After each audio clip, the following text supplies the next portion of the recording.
باب 19۔ اس پر پلاطس نے یسوع کو لے کر کوڑے لگوائے اور سپاہیوں نے کانٹوں کا تاج بنا کر اس کے سر پر رکھا اور اسے ارغوانی پوشاک پہنائی اور اس کے پاس آ کر کہنے لگے، اے یہودیوں کے بادشاہ آداب، اور اس کے تماچے بھی مارے۔ پلاطس نے پھر باہر جا کر لوگوں سے کہا کہ دیکھو، میں اسے تمہارے پاس باہر لے آتا ہوں تاکہ تم جانو کہ میں اس کا کچھ جرم نہیں پاتا۔ یسوع کانٹوں کا تاج رکھے اور ارغوانی پوشاک پہنے باہر آیا، اور پلاطس نے اس سے کہا، دیکھو یہ آدمی۔ جب سردار کاہن اور پیادوں نے اسے دیکھا تو چلا کر کہا، صلیب دے، صلیب۔ پلاطس نے ان سے کہا کہ تم ہی اسے لے جاؤ اور صلیب دو، کیونکہ میں اس کا کچھ جرم نہیں پاتا۔ یہودیوں نے اسے جواب دیا کہ ہم اہل شریعت ہیں اور شریعت کے موافق وہ قتل کے لائق ہے، کیونکہ اس نے اپنے آپ کو خدا کا بیٹا بنایا۔ جب پلاطس نے یہ بات سنی تو اور بھی ڈرا، اور پھر قلعہ میں جا کر یسوع سے کہا، تو کہاں کا ہے؟ مگر یسوع نے اسے جواب نہ دیا۔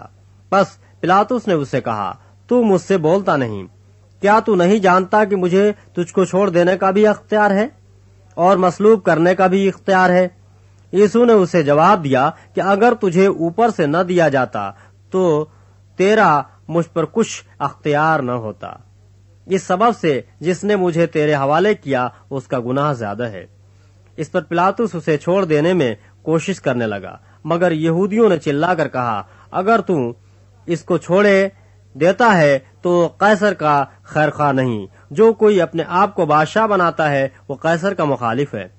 پلاطس یہ باتیں سن کر یسوع کو باہر لایا اور اس جگہ کو جو چبوترا اور عبرانی میں گبتہ کہلاتی ہے، تخت عدالت پر بیٹھا۔ یہ فصح کی تیاری کا دن اور 6 گھنٹے کا قریب تھا۔ پھر اس نے یہودیوں سے کہا کہ دیکھو، یہ ہے تمہارا بادشاہ۔ بس وہ چلائے کہ لے جا، اسے صلیب دے۔ پلاطس نے ان سے کہا، کیا میں تمہارے بادشاہ کو صلیب دوں؟ سردار کاہنوں نے جواب دیا کہ قیصر کے سوا ہمارا کوئی بادشاہ نہیں۔ اس پر اس نے اس کو ان کے حوالے کیا تاکہ مصلوب کیا جائے۔ پس وہ یسوع کو لے گئے اور وہ اپنی صلیب آپ اٹھائے ہوئے اس جگہ تک باہر گیا جو کھوپڑی کی جگہ کہلاتی ہے، جس کا ترجمہ عبرانی میں گلگتا ہے۔ وہاں انہوں نے اس کو اور اس کے ساتھ اور 2 شخصوں کو صلیب دی، ایک کو ادھر ایک کو ادھر اور یسوع کو بیچ میں۔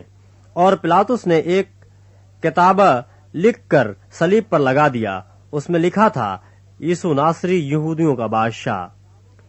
اس کتابوں کو بہت سے یہودیوں نے پڑھا، اس لیے کہ وہ مقام جہاں یسوع مصلوب ہوا تھا شہر کے نزدیک تھا، اور وہ عبرانی، لاتینی اور یونانی میں لکھا ہوا تھا۔ پس یہودیوں کے سردار کاہنوں نے پلاطس سے کہا کہ یہودیوں کا بادشاہ نہ لکھ، بلکہ یہ کہ اس نے کہا، میں یہودیوں کا بادشاہ ہوں۔ پلاطس نے جواب دیا کہ میں نے جو لکھ دیا وہ لکھ دیا۔ جب سپاہی یسوع کو مصلوب کر چکے تو اس کے کپڑے لے کر 4 حصے کیے، ہر سپاہی کے لیے ایک حصہ، اور اس کا کرتا بھی لیا۔ یہ کرتا بن سلا سراسر بنا ہوا تھا، اس لیے انہوں نے آپس میں کہا کہ اسے پھاڑے نہیں بلکہ اس پر قرع ڈالیں تاکہ معلوم ہو کہ کس کا نکلتا ہے۔ یہ اس لیے ہوا کہ وہ نوشتہ پورا ہو جو کہتا ہے کہ انہوں نے میرے کپڑے بانٹ لیے اور میری پوشاک پر قرع ڈالا۔ چنانچہ سپاہیوں نے ایسا ہی کیا، اور یسوع کی صلیب کے پاس اس کی ماں اور اس کی ماں کی بہن مریم، کلوپاس کی بیوی اور مریم مگدلنی کھڑی تھیں۔ یسوع نے اپنی ماں اور اس شاگرد کو جس سے محبت رکھتا تھا پاس کھڑے دیکھ کر ماں سے کہا کہ اے عورت، دیکھ تیرا بیٹا یہ ہے۔ پھر شاگرد سے کہا کہ دیکھ تیری ماں یہ ہے، اور اسی وقت سے وہ شاگرد اسے اپنے گھر لے گیا۔ اس کے بعد جب یسوع نے جان لیا کہ اب سب باتیں تمام ہوئیں تاکہ نوشتہ پورا ہو، تو کہا کہ میں پیاسا ہوں۔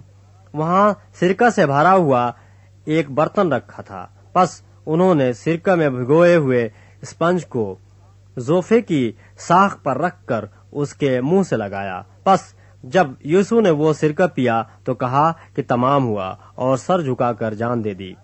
پس چونکہ تیاری کا دن تھا، یہودیوں نے پلاطس سے درخواست کی کہ ان کی ٹانگیں توڑ دی جائیں اور لاشیں اتار لی جائیں تاکہ سبت کے دن صلیب پر نہ رہیں، کیونکہ وہ سبت ایک خاص دن تھا۔ پس سپاہیوں نے آ کر پہلے اور دوسرے شخص کی ٹانگیں توڑیں، جو اس کے ساتھ مصلوب ہوئے تھے، لیکن جب انہوں نے یسوع کے پاس آ کر دیکھا کہ وہ مر چکا ہے تو اس کی ٹانگیں نہ توڑیں، مگر ان میں سے ایک سپاہی نے بھالے سے اس کی پسلی چھیدی اور فلفور اس سے خون اور پانی بہ نکلا۔